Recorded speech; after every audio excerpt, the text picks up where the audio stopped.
Exatamente. Acima de 114 já tem ausência de liquidez. Então, por exemplo, ele pode subir até 114, liquidar aqui, para depois buscar lá o 102, tá? Então, o preço do Bitcoin agora no curto prazo, ele tende a querer subir aqui. Esse aqui já é, a gente já está falando de institucional, tá? Quem está promovendo essa alta é institucional, tá bom? Quem promove essa alta aqui, essa alta assim, ó, é institucional. Mas a gente tem que ir a favor das fractais do curto prazo. Então, no curto prazo, ele até quer vir aqui para o 114. Só que ele vai querer resistir em 114 para buscar capturar a liquidez em 102. Então, é aqui que ferra muita gente. Eu sempre avisei que tendências de baixa, você tem muitos dias de alta na tendência de baixa.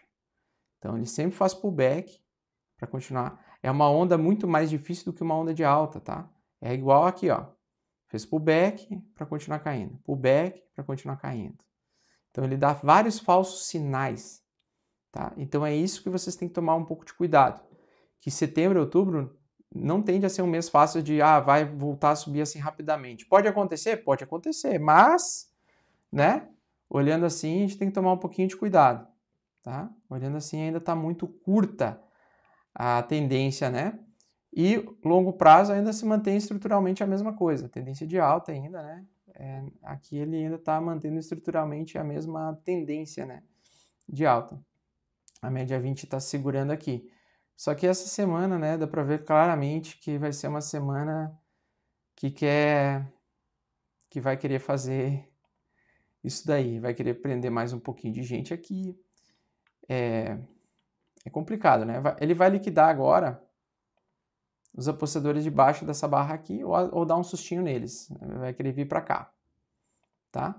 Aí chega aqui, sofre resistência lá e aí o mercado tende a voltar. Exatamente.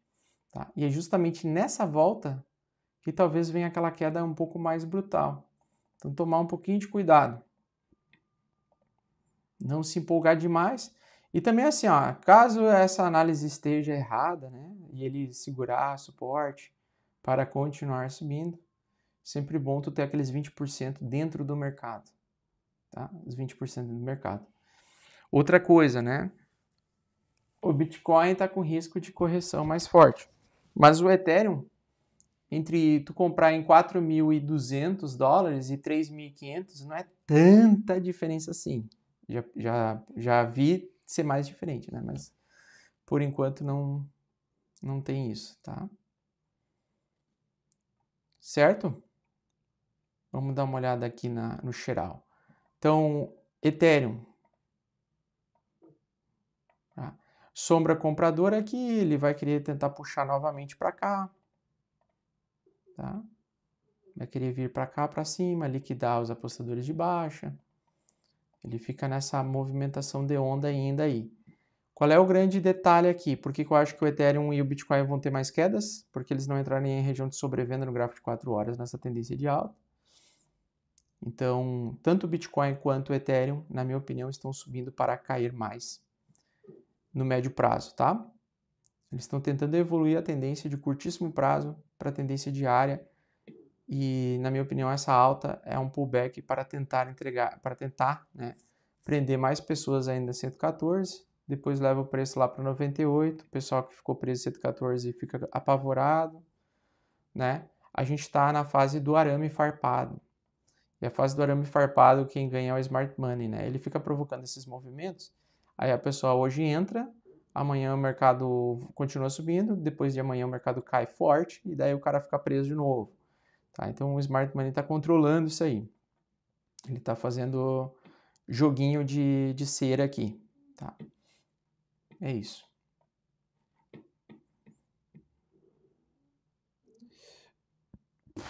Então, se acontecer de subir, você tem que assumir que o BTC é imprevisível.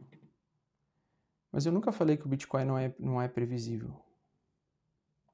Bom, previsível é, né? O Bitcoin tem a tendência a continuar subindo, se valorizando ao longo dos anos. Mas eu nunca estou cravando absolutamente nada. Eu estou só me preparando, entendeu? Outra coisa, né? eu ainda não sei se ele vai... Se ele já vai segurar aqui e depois voltar a cair. Pode passar algumas horas e o mercado voltar a cair, tá? Por quê? Porque o mercado tá em fase de controle institucional, tá? Então, por exemplo, ó, uma tendência de baixa, né? Volta para fractal, volta a tentar cair. Volta para fractal, volta a tentar cair. A tendência de baixa, ela sempre é bem mais difícil e tem muito mais ruídos do que a de alta. É só comparar. Compara a de alta, ó, menos ruídos. Olha quanto é a de baixa. Quantas altas no meio da baixa tem? Muitas altas no meio da baixa. Inclusive de vários falsos rompimentos, olha só. Isso aqui para mim é tendência de baixa. Enquanto ele não voltar acima de 3,10, o XRP está em tendência de baixa e não de alta. Então ele pode subir de 2,70 para 2,83, é uma tendência de baixa. Ele pode subir até 3 dólares, até 2,90 e poucos, ó, até 3 dólares. Age como resistência para continuar caindo. Tá? Com bastante ruído, bastante lateralidade, literalmente arame farpado, né? Tu olha assim, é um arame farpado, parece um arame farpado, né? Isso aqui provoca muito prejuízo, porque o iniciante ele fica empolgado com uma alta de poucas horas e poucos dias, fica preso e o mercado cai mais. Aí ele fica preso, o mercado cai mais, fica preso, o mercado... Certo? É isso. Dá para ver que tem muita gente que tem dificuldade de saber o que é uma alta, né? A maioria das pessoas acha que a alta é isso daqui, ó. Você chega aqui no CoinMarketCap, olha isso aqui. 2% de alta. 2% de alta em relação às últimas 24 horas. 1% de alta em relação a 7 dias. Pessoal, isso aqui não é alta, tá? Não é porque está tudo percentualmente alta que o mercado está subindo.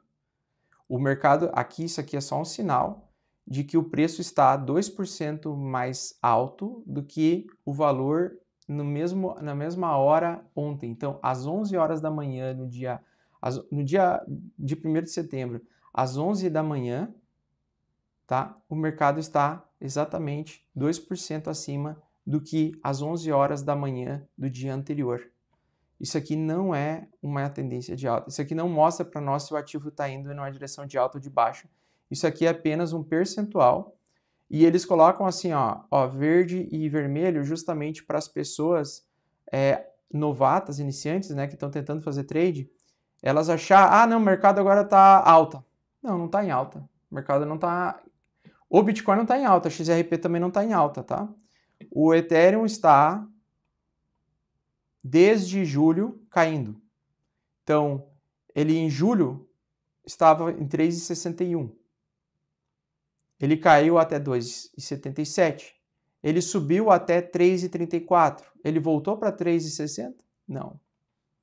Então, na alta de agosto, ele não voltou nem ao valor anterior do topo anterior. Ou seja, aí ele voltou para 2,80, ele voltou agora para 3,9, ele voltou para 2,70. Ele está perdendo preço. Ele não está entregando alta ainda, tá? Então, ou seja, quem comprou XRP em 20 de julho está perdendo dinheiro. Quem comprou exatamente o topo de 3,60 ou comprou 3,50 já está com 22% de prejuízo, tá? E ainda não tem, a gente ainda não sabe quando vai reverter, porque ainda não reverteu, tá? Então, quando você quer... isso eu estou falando para os iniciantes, porque os iniciantes eles são muito emocionados, né? Então eles acham, por exemplo, se o Bitcoin sair de 111 para 114, ele está em alta. Não, ele não está em alta. Por quê? Porque ele não voltou para 125. Ele não superou 125. Ele não superou nem as resistências anteriores. Então o Bitcoin também não está em alta ainda, no curto prazo. Eu estou falando de curto prazo, tá? Então, por exemplo, 123 aqui. Aí depois ele voltou, ele caiu de 123, caiu para 112. Do 112 ele foi para 117, tá? Do 117 ele foi para 108 e foi para 113. Ele não conseguiu recuperar ainda, tá? Ou seja, quem está comprado em Bitcoin desde 13 de agosto está perdendo capital, está vendo seu patrimônio se desvalorizar. Por enquanto, a máxima desvalorização que deu 13%. Se a gente contabilizar com essa recuperação parcial de hoje, ainda está 10% negativo, segurando o Bitcoin. Então, por exemplo, Augusto, quando você volta a ficar posicionado em Bitcoin, preocupado dele voltar a entregar alta? Acima dos 116 mil dólares, tá? Então, quando ele estiver acima disso aqui, aí eu acredito que eu vou entrar em alta novamente. E aí ele tem chances muito boas de romper os 125. Agora, por enquanto, eu só vejo ele tentar subir agora para cair mais. Tentar subir para cair mais. Tá? E geralmente a queda, ela acaba depois de uma grande queda.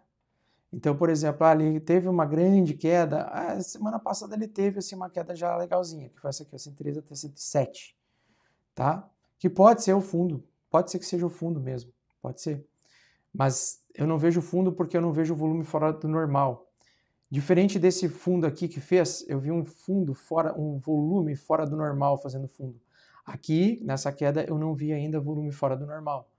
Então é isso que eu estou falando para vocês. Eu ainda não tenho características de formação de fundo aqui, sem antes ter um fundo mais forte com volume, um pico de volume maior. Talvez com um pico de volume maior, aí sim eu ficaria um pouco mais crente em ele segurar esses 108 mil, tá? Por enquanto, essa alta para mim é fogo de palha, é voo de galinha, tá? Ele parece que está indo, voltando a se recuperar alta, mas é só para prender mais pessoas aqui no 114. Tá? Então eu não tenho ainda uma característica de reversão de mercado. O que a gente tem de reversão de mercado curto prazo do Bitcoin é essa reversão aqui do 14 de agosto. Eu não acho que em apenas 15 dias ele já volta a trazer alta forte. Só a correção de 14 dias, geralmente uma correção dura aí 60 dias no Bitcoin.